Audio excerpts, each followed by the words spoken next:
Arglwydd, boed I lewych dy ogoniant dywynu arno ni, fel y bydd i'n uned dyfu ym mhrydferthwch dy sancteiddrwydd di.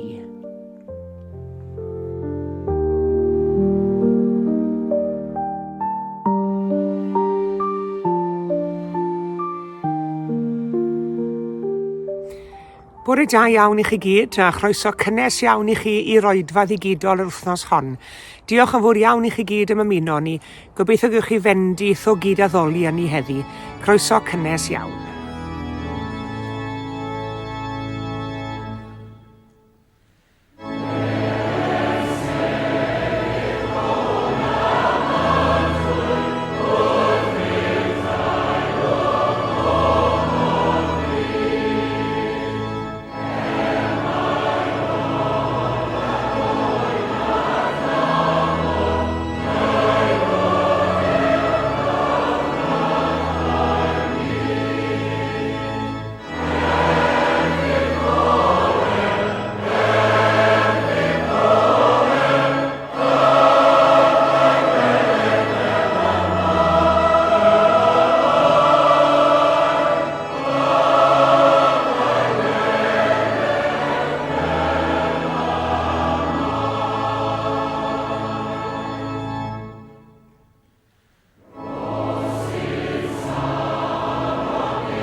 Fe aeth llon bys o'r ofaledd hon I Gaerdydd dydd Mercher diwetha ac I ganolfan y mileniwm yma I Caerdydd I weld y sioe gerdd Joseff a'i got amryliw.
Genesis, pennod 39.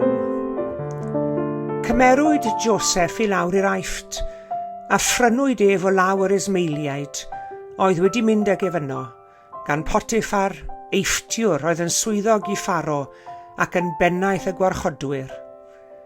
Bu'r arglwydd gyda Joseff, a daeth yn ŵr llwyddiannus.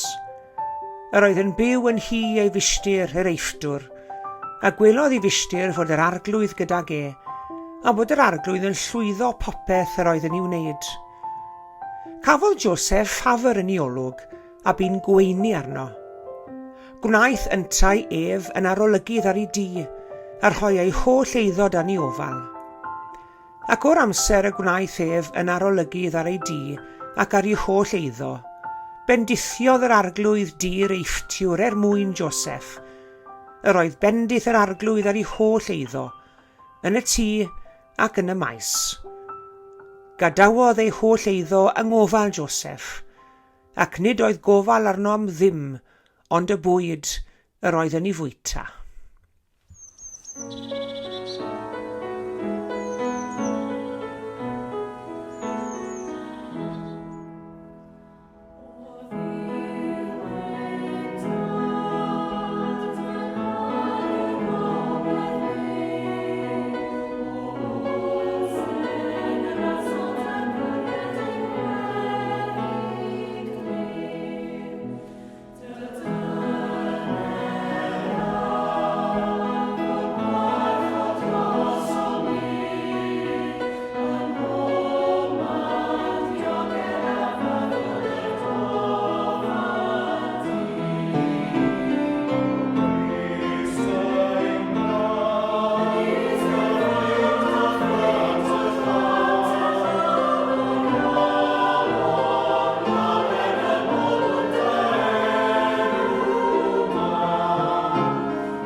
Gadewch i ni feddwl am yr adnod hon o bennod 39 o lyfr Genesis.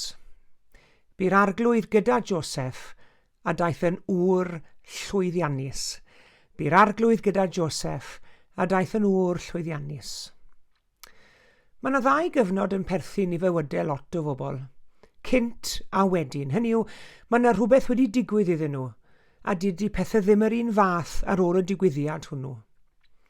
Yr enw sydd gyda ni ar y digwyddiad hwnnw yw troedigeth, conversion. Ac fel mae'r gair ei hunan yn awgrymu, mae yna dro wedi digwydd, mae yna newid wedi bod. Nawr mae'n enghreifftiau lu o bobl sydd wedi cael troedigeth, yn enwedig yn fan hyn yn y Beibl, meddylwch chi ar enghraifft am yr apostol Paul, oedd yna cynt a wedyn yn ei hanes yn doedd. Cyn iddo gwrdd â Iesu ar y ffordd i Ddamascus, ac wedi iddo fe gwrdd â Iesu. Ac fe drodd Paul o fod yn erlidiwr Iesu Grist i fod yn apostol y ffydd Gristnogol. A dyna i chi Jacob wedyn. Fe dwyllodd ei dad wrth ddweud wrtho mai frawd Esau oedd e. Fe fu rhaid i Jacob ffoi o gartre herwydd ei dwyll, ond ymhen amser fe benderfynodd e ddychwelyd adre, ac ar y ffordd adre, fi ymgomdymodd â Duw yn Peniwyl ac enillodd bendith Duw. Oedd yna ddau gyfnod yn hanes Jacob felly, cyn Peniwyl ac ar ôl Peniwyl. Ganed i Jacob 12 o feibion, ac ar ei hôl nhw yr enwyd 12 llwyth Israel, ac enw un o'r beimion hynny oedd Joseff. I ni'n cysylltu Joseff wrth gwrs a'r siaced fraith neu'r siaced liwgar. A mae Joseff fel ei dad yn enghraifft arall o un a dau gyfnod yn ei fywyd. Y cyfnod cyn iddo gael ei dyflu i'r pydew, a'r cyfnod ar ôl iddo gael ei dyflu i'r pydew. Wel, bachgen anymunol iawn oedd Joseff, yn ffrosgar, heirllig, balch, hunanol, ffefryn ei dad. Un bach speitlyd iawn oedd e, ac oedd e'n cario straeon drwg am ei frodyr i'w tad. Mi roedd ei frodyr yn ei gysau e, oherwydd ei driciau brwnt, ac oedd ei frodyr wedi cael hen ddigon ohono, ac fe benderfynodd ei frodyr wneud cynllwyn i'w ladd a'i daflu i'r pydew.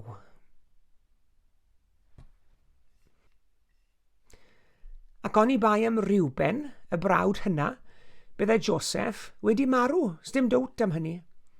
Ond yn ffodus i Joseff, fel welodd y brodyr gwmni o Ismaeliad ar ei taith o Gilead i'r Aifft, meddai un o'r brodyr, Juda, faint gwell fydden ni o ladd ein brawd, a chael ei waed. Gadewch i ni werthu i'r Ismaeliad yn lle, a dyna ddigwyddodd. Gwerthwyd Joseff am 20 sicl o arian, ac fe aeth yr Ismaeliad ag ef i'r Aifft. A dyna drobwynt y mywyd Joseff. Dyna oedd ei droedigaeth e. Bu farw'r bachgen, ac fe aned y dyn. Ac fel dyn yr oedd Joseff yn ddyn arbennig iawn, oedd e'n ddyn gostyngedig, oedd e'n was perffaith, ac yn fwy na hynny, oedd ganddo ffydd gadarn yn niw. Mewn gair oedd Joseff wedi tyfu lan, ac mewn 4 adnod yma'n llyfr Genesis, mae'r stori'n dweud wrtho ni mae'r arglwydd oedd achos llwyddiant Joseff. Bu'r arglwydd gyda Joseff, a daeth yn ŵr llwyddiannus iawn. Bu'r arglwydd gyda Joseff, ac am yr rhai yma i Duw gyda nhw, fe allwn ni ddweud 3 pheth. Yn gyntaf, maen nhw'n wahanol i bobl eraill. Mae pobl sydd â Duw gyda nhw yn wahanol i bobl eraill. Wedi i'r Ismaeliad gyrraedd yr Aifft, prynwyd Joseff o'i llaw gan swyddog i Pharo, sef Potiffar. A bu Joseff fyw yn hi Potiffar, ac fe welodd Potiffar fod yr arglwydd gyda Joseff, a'i wneud yn arolygydd ar ei dŷ, a rhoi ei holl eiddo dan ei ofal. Yn wahanol i gaeth wasion eraill, oedd Joseff yn ifydd, yn onest, ac oedd e'n un o'ch chi'n gallu dibynnu arno fe. Oedd e'n wahanol i bawb arall. Fel na yw'r bobl y mae'r arglwydd gyda nhw. Dydyn nhw ddim fel bobl eraill.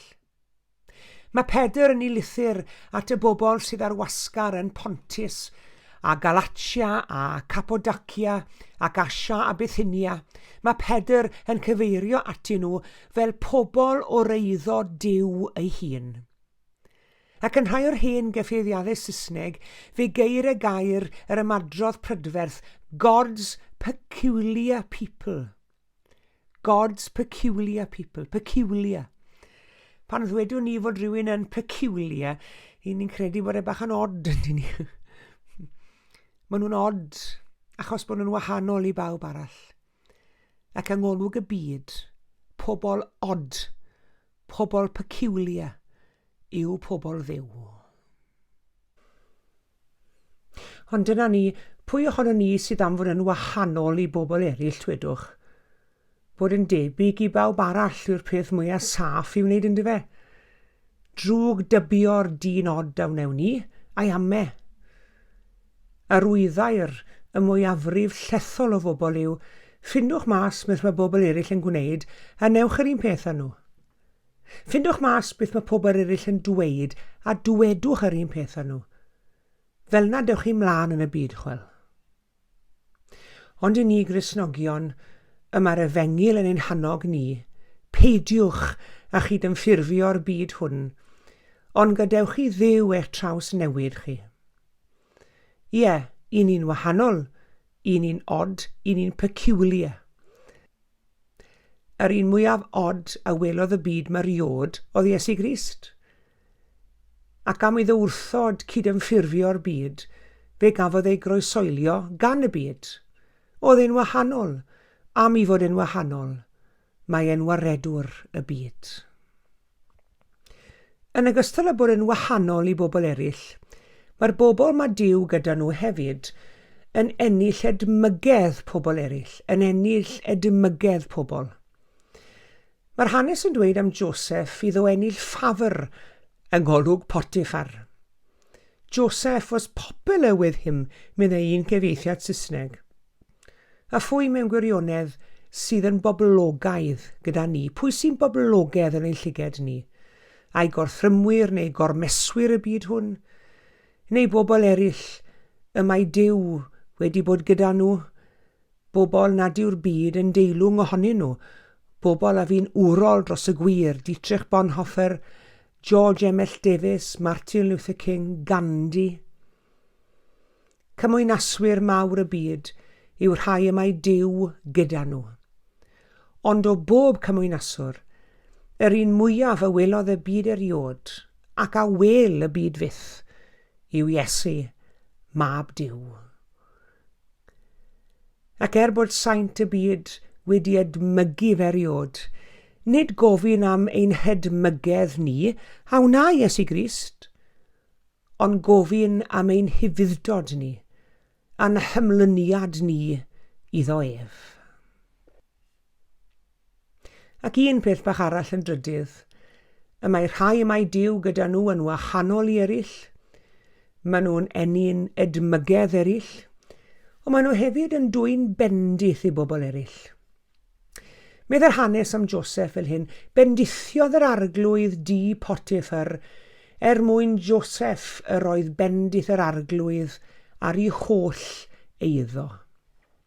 Pa deyrnged rhagorach y gallwn ni roi unrhyw un na i fod yn fendith i bobl eraill. A chi'n gwybod beth? Mae hyn o fewn ein gafel ni, o fewn ein cyrraedd ni gyd, bob yr un ohono ni. Fe allwn ni gyd fod yn fendith neu o fendith i bobl eraill. Bendith cariad a thrigaredd, bendith cyfiawnder a gwirionedd, bendith bywyd Crist debyg. Mae'r parchedig dyfnallt Owen, a fi'n rhagleini ddi fi yma yng Nghapel Heolaws, mae e'n dweud yn un o'i bregethau, mae'r llythyr cymeradwyaeth prydfertha a ddarllenodd eriod i weinidog.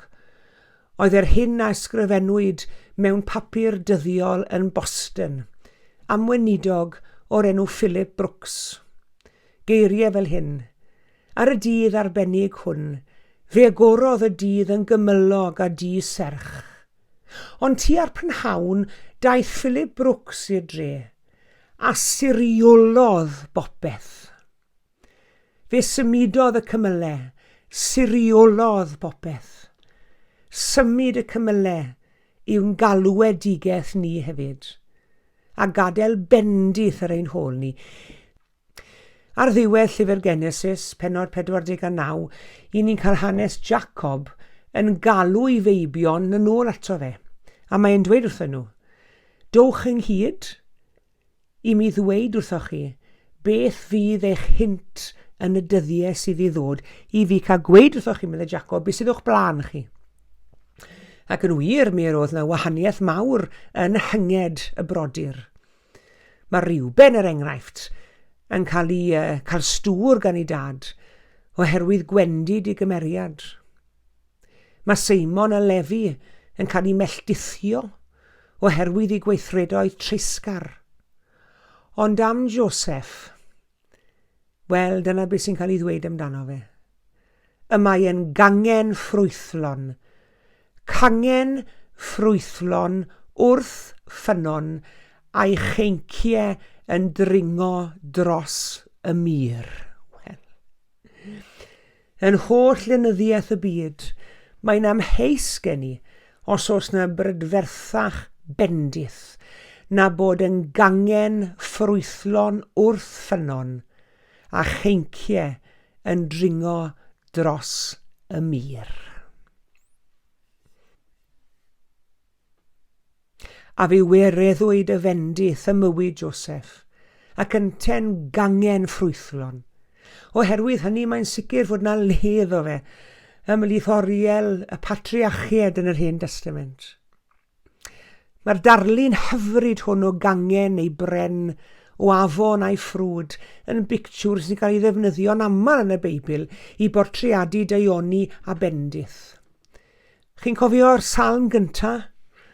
Mae'r salmydd yn dweud am y gŵr nad yw'n dilyn cyngor y drygionis, ond sy'n cael hyfrydwch yng nghyfraith yr arglwydd, y mae fel pren wedi blannu wrth ffrydiau dŵr, yn rhoi ffrwyth, yn rhoi bendith yn ei dymor, a'i ddeilen heb fod yn gwywo, beth bynnag aw na fe lwydda.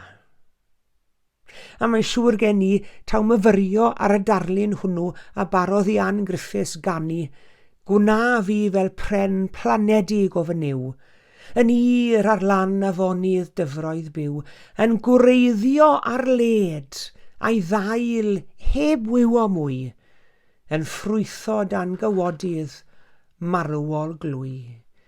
Bu'r arglwydd gyda Joseff, a daeth yn ŵr llwyddiannus, o na fydd e'n yna hefyd, wrth fod yr arglwydd gyda ni yn ganghennau ffrwythlon, wrth ffynon, a'n ceincien dringo dros y muriau.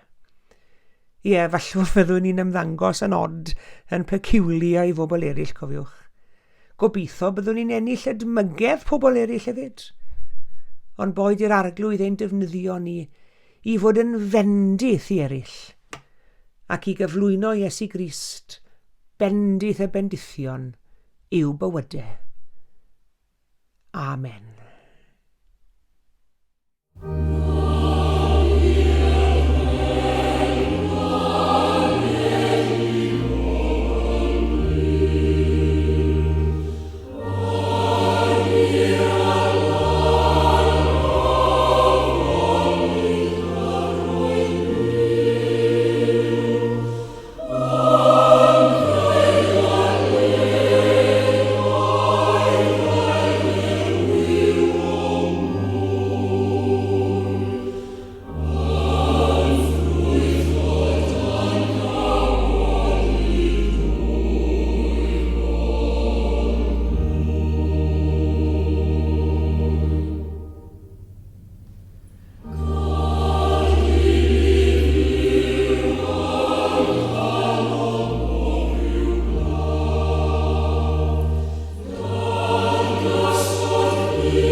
Gweddiwn.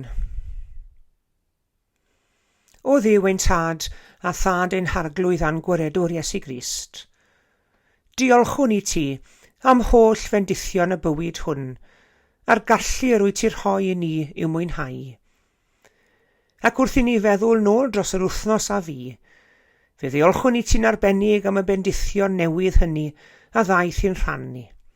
Profiadau newydd, ymweliadau newydd, ffeithiau newydd i'w dysgu, pobl newydd i ni wedi cyfarfod â nhw. Diolch i ti arglwydd. Fe gamwn ni fewn i'r wythnos newydd hon yn dy gwmni di o dadnefol, gan wybod y bydd bob peth awn nawn ni o dan dy oruchwiliaeth di ac o dan dy fendith di. Ac i ni yn diolch nad oes un man y medrwn ni fynd iddo fe, nac un peth y medrwn ni wneud sy'n tu allan a thu hwnt i gylch dy gariad di ohono ni. Ac am hynny arglwydd i ni'n ddiolchgar iawn. Yn ddiolchgar nad oes rhaid i ni fyth teimlo'n unig, dy fod ti wrth law o hyd i wrando cri, nesau at Dduw sydd dda i ni. Arglwydd gweddion dros bawb sydd yn wynebu'r wythnos newydd hon, mewn ofn a phryder a phoen. Yr heini sydd yn ofni gweld y nos yn dod, ac yn ofni gweld y wawr yn torri. Helpa ni arglwydd i fod o gymorth i bawb, sydd o fewn ein gafel ni ac o fewn ein cylchoedd ni i fod yn gymorth iddyn nhw. Ac i rhai hynny sydd ymhell o ddiwrthon ni, nad i ni nabod i henwe nhw, nac yn gwybod iawn am eu sefyllfaoedd a'i hamgylchiadau nhw eto. I ni'n cofio amdanyn nhw yn ein gweddiau o dad nefol. Ac i ni'n gofyn i ti'n defnyddio ni ddwy sbigon cydwybod ni i weithredu, lles dy bobl di yn y byd hwn, ac i gefnogi apeliadau ac elusennau, ac i wneud yr hyn y allwn ni, ac i ni beidio meddwl na fydd ein cyfraniad ni yn werth dim. Yn diolch i ti hefyd arglwydd am bob profiad dyrchafol ni wedi cael yn ystod yr wythnos, ac i ni a fi yn gwrando ar y sioe Joseff. I ni'n diolch i ti arglwydd bod na sioe a'r hanes feiblaidd fel hyn yn cael ei gyflwyno mor ffres ac mor fywiog. Yr hen stori ac eto mewn gwisg newydd. Diolch i ti am yr hyn sydd gan stori Joseff i ddysgu ni. Diolch bod yr arglwydd wedi fendithio fe'n helaeth. A diolch i ti arglwydd fod ti'n parhau i fendithio dy fobol di yn helaeth hyd heddi. Clywai'n gweddi felly o dad nefol, a madda i ni hefyd bo bai a phechod yn derbyn di. I ni'n gofyn hyn yn enw Iesu, ein harglwydd a'n gwaredwr, a'n dysgodd ni wrth weddio i ddweud gyda'n gilydd.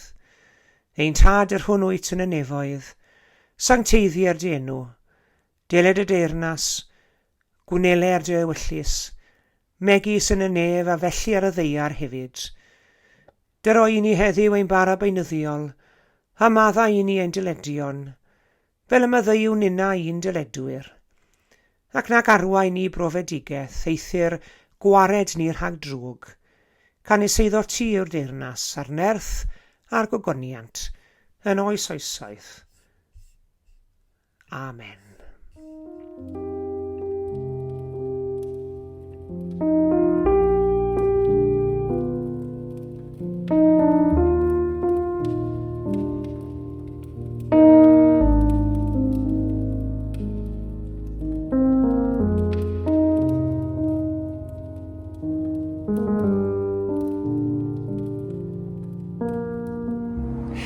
Diolch yn fawr iawn i chi gyd am eich cwmni yn yr oedfa heddi.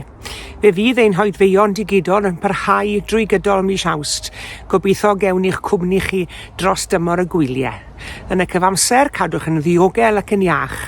A gras ein harglwydd Iesu Grist a chariad Duw a chymdeithas yr ysbryd glân a fyddo gyda ni oll. Amen.